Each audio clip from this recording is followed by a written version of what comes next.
Assalamualaikum warahmatullahi wabarakatuh. Waalaikumsalam warahmatullahi wabarakatuh.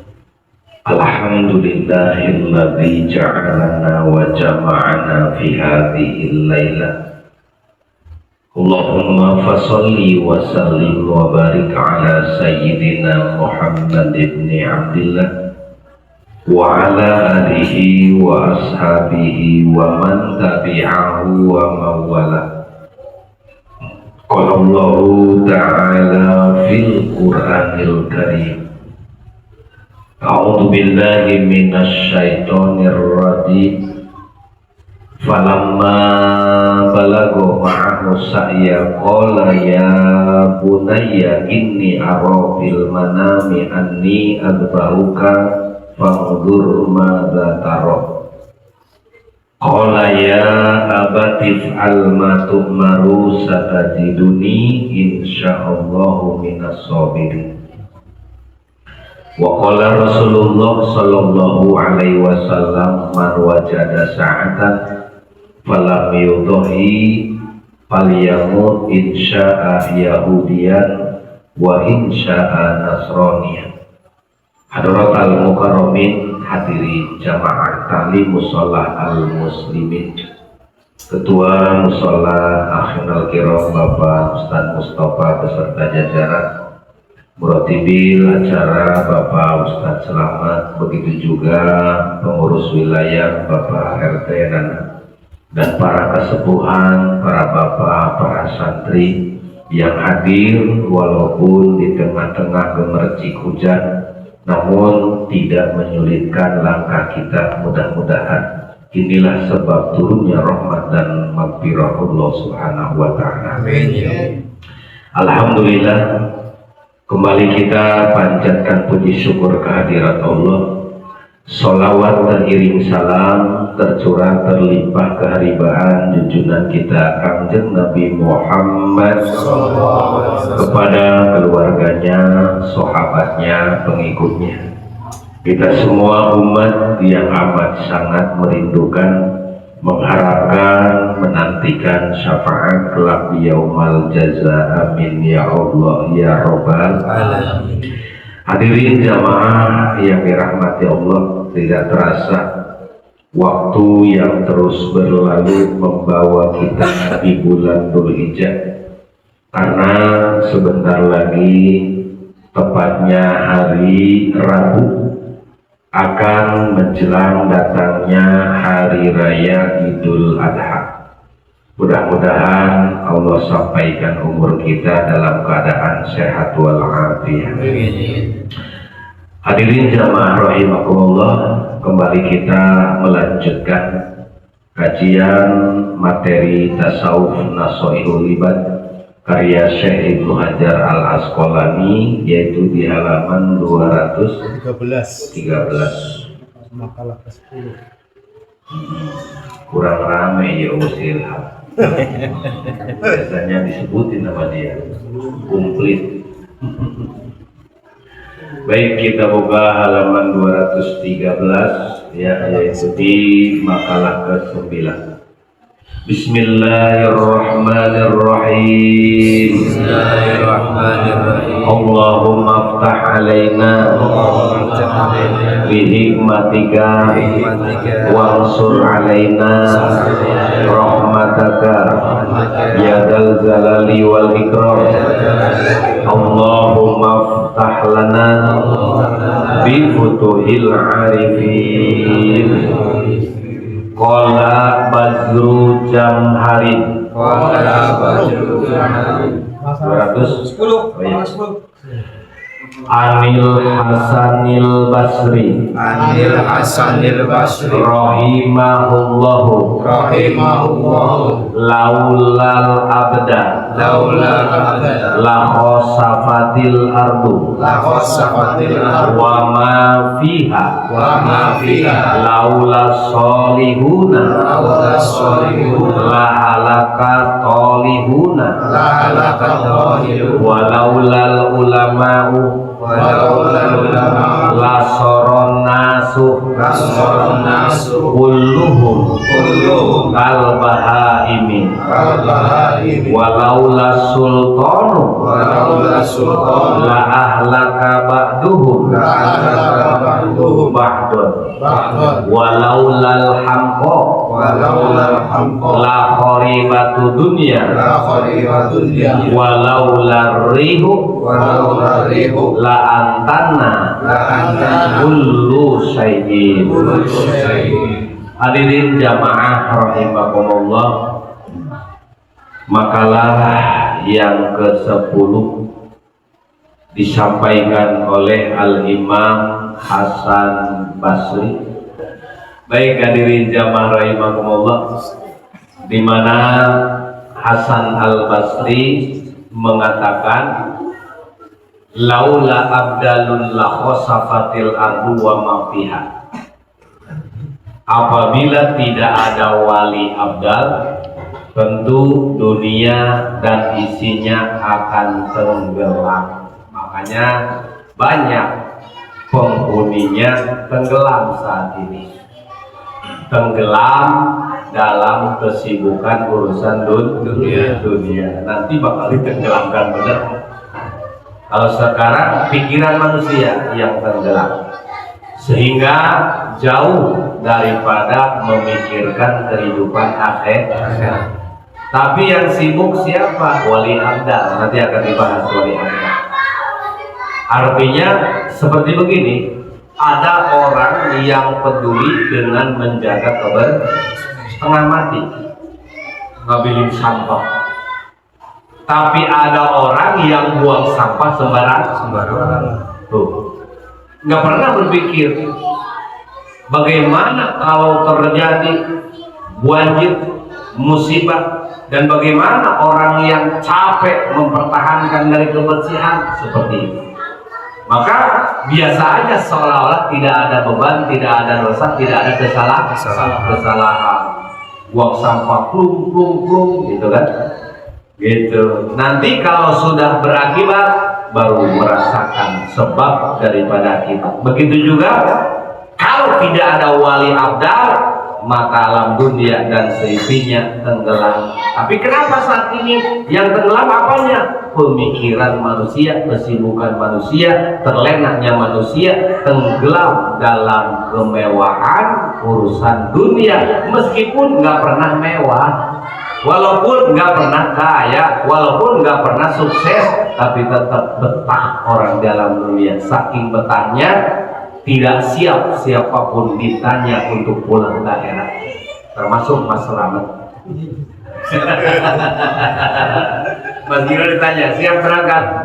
Tak dulu. RP juga belum, masih ada. Gitu kan? Nah, belum ada yang siap. RT semuanya juga kalau ditanya. Tapi kan ini bukan masalah persiapan siap atau tidaknya, tapi ini kan berdasarkan hitungan waktu dan ketentuan yang disebut ajal.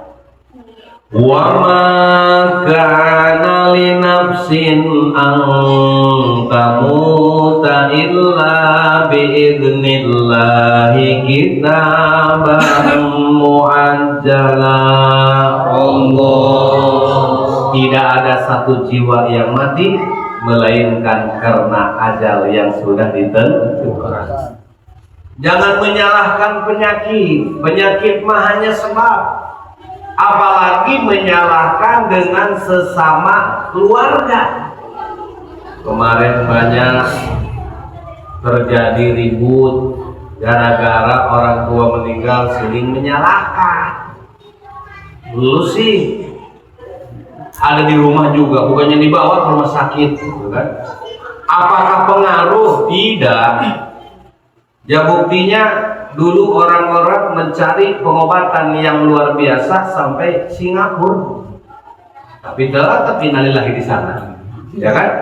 Nah, artinya upaya kita cukup. Bahkan walaupun tidak berupaya, jika memang ajal belum datang, tidak akan terjadi namanya kematian. Wa makan nali nafsin antamu illa biidnillah. Tuh, tidaklah satu jiwa, satu napas mati melainkan dengan ketetapan dan izin Allah. Kenapa harus ada kalimat biidznillah? Karena malaikat Israil diizinkan, bukan keinginan mencabut sendiri karena dia puyeng, enggak. Kalau dia puyeng diizinkan sama Allah mah, yang belum jadwalnya juga dicabut, si ilham asli dicabut. Itu ya, Masya Allah, ini luar biasa bahwa manusia dihadapkan kepada keyakinan yang membimbangkan. Tapi kalau yang sudah yakin akhirat nggak ada bimbang. Ngapain sih bimbang? Tinggal jalankan saja, sholat, zakat, puasa, ibadah haji, ngaji dan sebagainya, ibadah lurus. Sebab kita diperintahkan dan berdoa agar berada di dalam siratal mustaqim. Itu ya. Maka bersyukur kita masih ada wali-wali abdal. Ini wali-wali abdal termasuk si ilham, perwakilan wali abdal. Tuh, kalau nggak ada si ilham wali abdal, rusak, tenggelam ini. Saat ini yang tenggelam adalah lamunan pemikiran manusia. Nanti mah alamnya, isinya, yang melamunnya tenggelam. Kalau sekarang tenggelam dalam impian, seperti itu. Ya. Yang kedua kata Syekh Imam Hasan Basri, apabila tidak ada orang-orang soleh, tidak ada orang-orang yang mau ibadah, tidak ada orang-orang yang mau ngaji, tafsirannya tentu orang-orang yang suka maksiat akan celaka. Saya sering sampaikan ini. Bersyukurlah orang yang tidak ibadah kepada orang ibadah, karena ada orang ibadah Anda masih berdiri, masih hidup. Muara Angke masih aman, Muara Baru masih aman. Kenapa? Tertahan dengan orang-orang soleh. Apakah mereka yang tidak soleh berpikir di situ? Enggak. Karena apa? Karena yang ada di dalam pemikirannya adalah to'am, syarab, kalbahimah. Mereka hanya berpikir bagaimana makan enak, bagaimana tidur nyenyak. Hanya itu. Itu pemahaman mereka. Kalbahaim, seperti hewan. Sapi mikirin sholat enggak? Enggak. Badan gede juga belum. Ya kan? Kalau dia nggak belum, nggak mungkin Lebaran Idul Adha mau diajak ke Jakarta. Itu, iya, masih pinteran si Ilham, Mas Abi mah. Iya. Nah, disitulah manusia berpikir apabila tidak ada orang-orang soleh, tentu orang-orang yang suka maksiat akan celaka.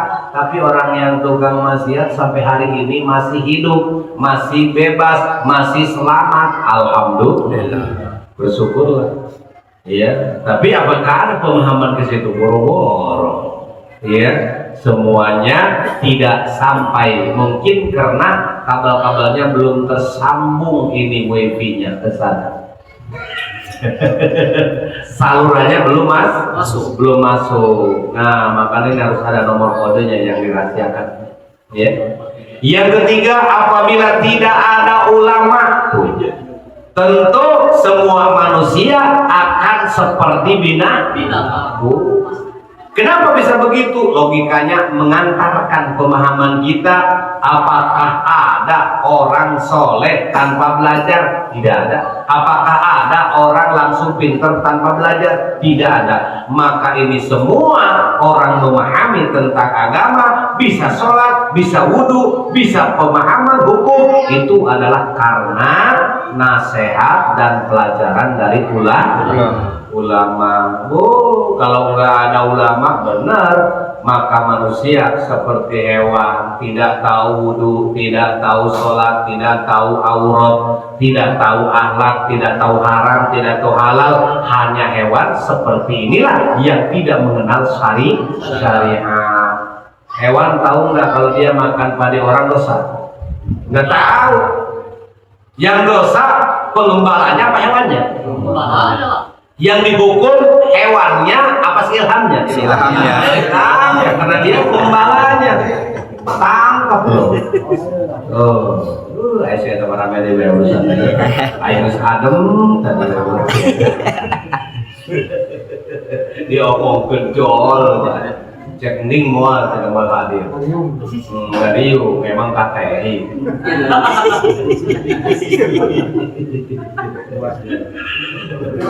Asallah, ya ternyata pikiran dia nggak keberkat ding.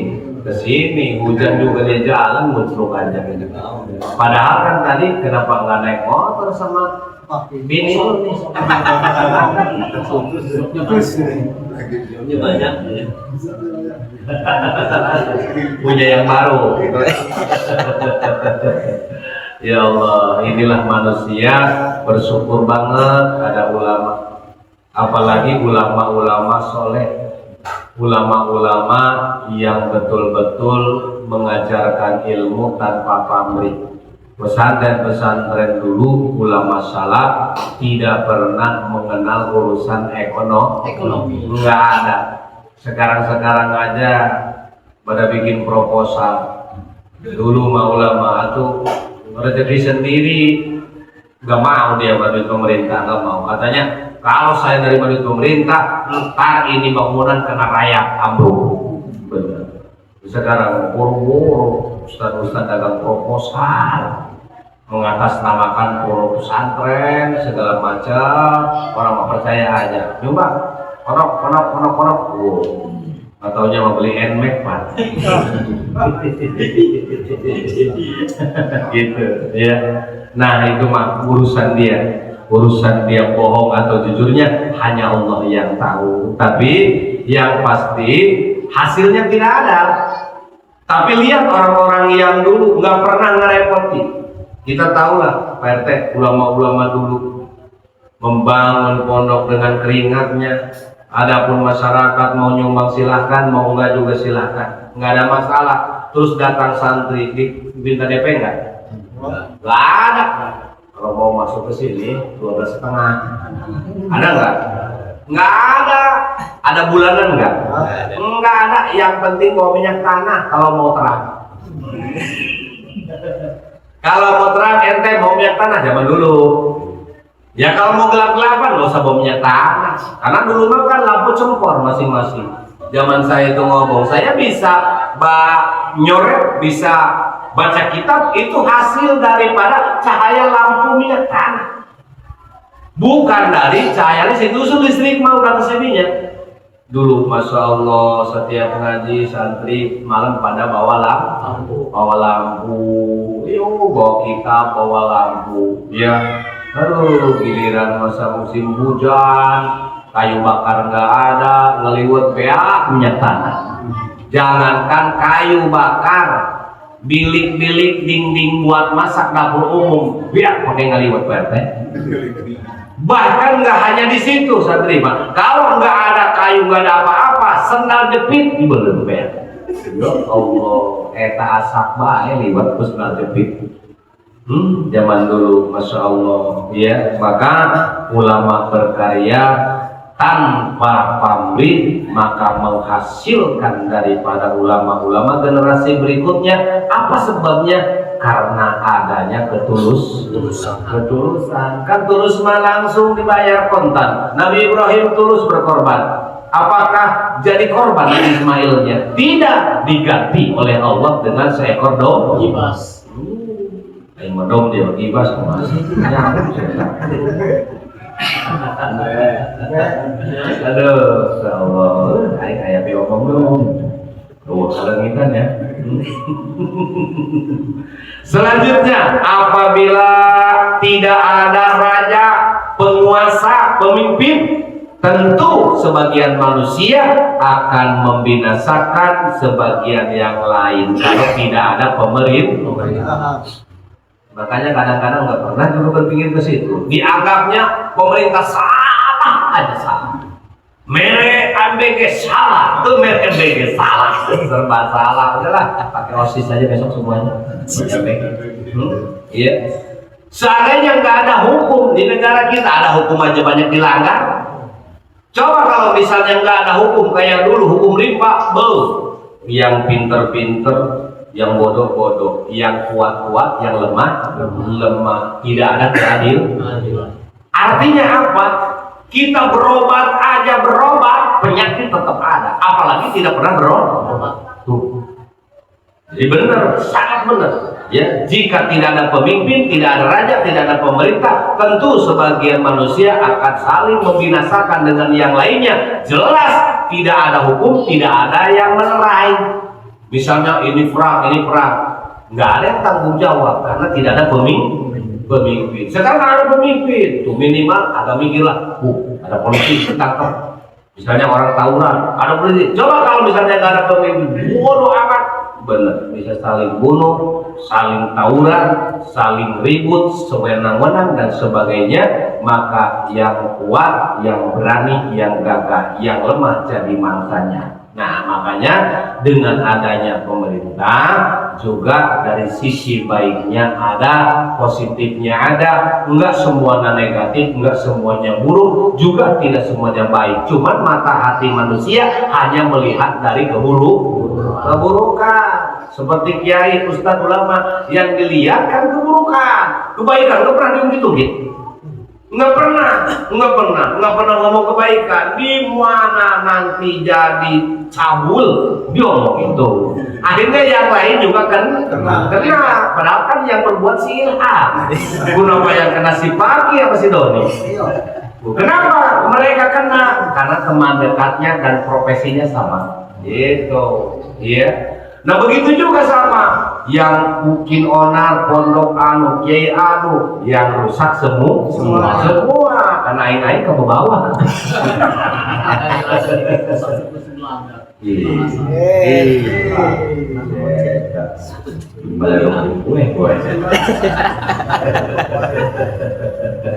Ya itulah ya adanya pemerintah tetap bersyukur masih ada hukum, apalagi nggak ada hukum. Ada hukum aja orang nggak pada takut, apalagi nggak ada hukum. Ada bedil aja orang nggak pada takut, apalagi nggak ada bedil. Tuh seperti itu lagi sangat kelihatan oleh kita ambisinya manusia, apalagi orang-orang jiwa-jiwa yang rakus dan serakah, yang seolah-olah mau menelan, mau memangsa. Bagaimana dengan yang lemah? Itulah jadi santapannya. Tapi dibentuknya pemerintah, dibentuknya raja, dibentuknya pemimpin bukan hanya untuk memperkaya dirinya dan membuat kesenangan dirinya, tapi bagaimana mensejahterakan rakyat. Itulah jika pemimpin sudah bisa mensejahterakan rakyat, barulah bisa dianggap pemimpin.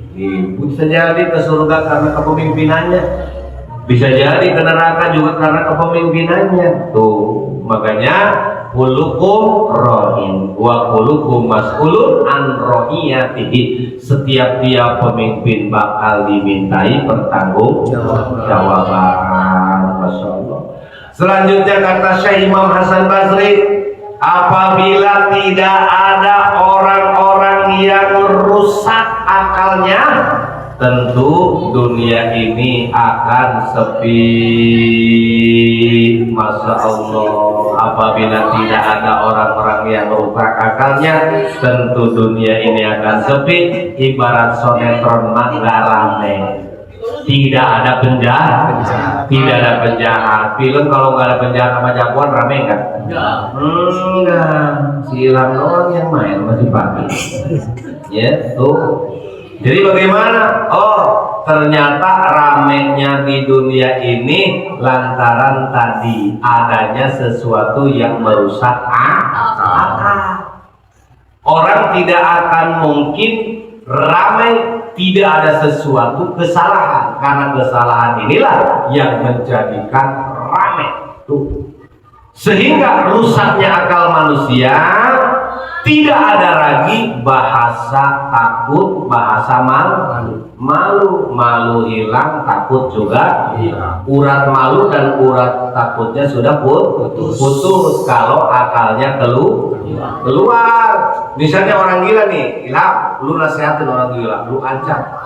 Besok-besok kalau lu telanjang lagi, gua gebugin. Apa mau denger dia? Enggak. Oh, sama ya.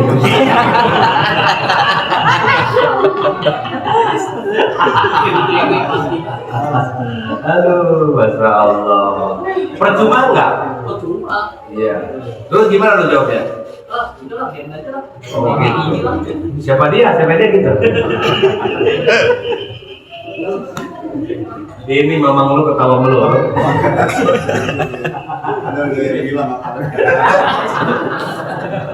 Masya Allah, biarin aja katanya. Atau kalau nggak ada istirahat sepi kan sih kita jelas. Gitu. Selanjutnya yang terakhir, apabila tidak ada angin, tentu segala sesuatu akan bau. Bisa bau karena angin, bisa hilang bau karena angin. Itu orang bau peyem, tapai ya, peyem Bandung. Orangnya udah jauh Mas Slamet, udah jauh, keciumnya baru datang. Tadi giliran orang mau beli, dibungkus PT mau beli, ini tapai ini peyem, kesengit PT.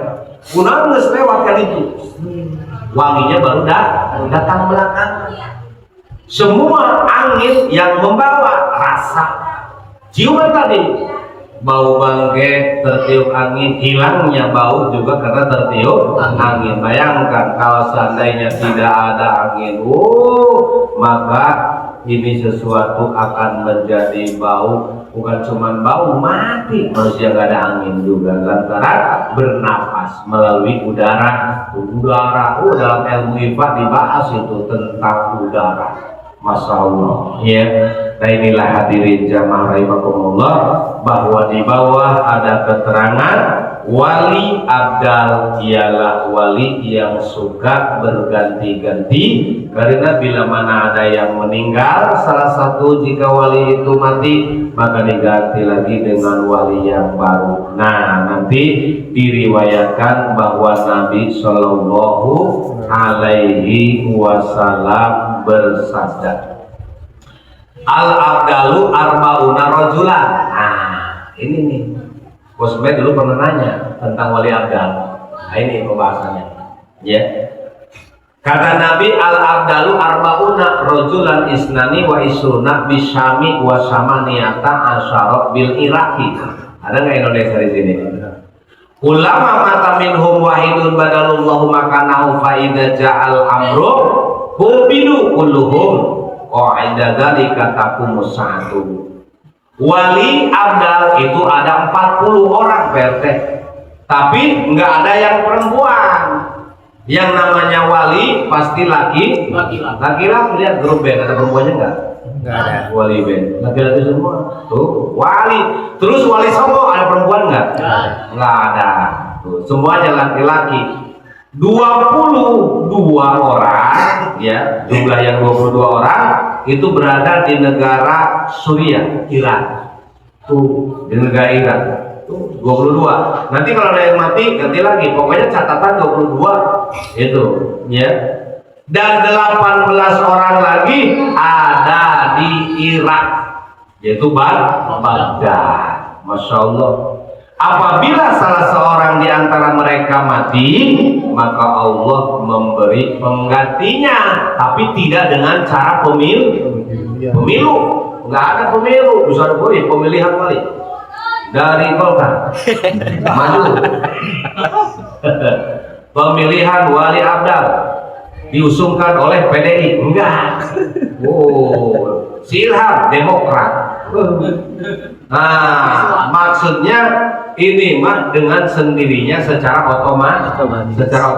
Semua 40 wali abdal itu dibagi dua. 22 ada di Suriah, 18 ada di Irak. Makanya saya sering sampaikan, ulama-ulama besar pembawa riwayat hadis kebanyakan dari negara Suriah yang sekarang namanya Iran tuh. Ya, Masya Allah ya. Mereka diantaranya, diantara mereka itu dimatikan semuanya. Maka ketika itu datanglah hari kiamat. Kalau wali abdal meninggal maka terjadilah kiamat.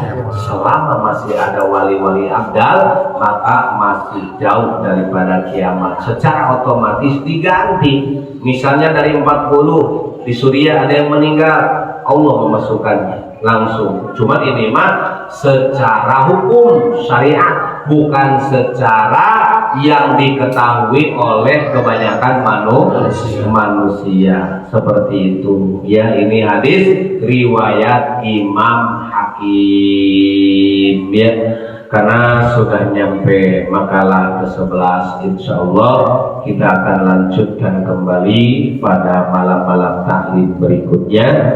Mudah-mudahan kesemuanya jamaah Allah berikan sehat panjang umur. Adana Allah wa iyyakum ajmain. Assalamualaikum warahmatullahi wabarakatuh. Waalaikumsalam.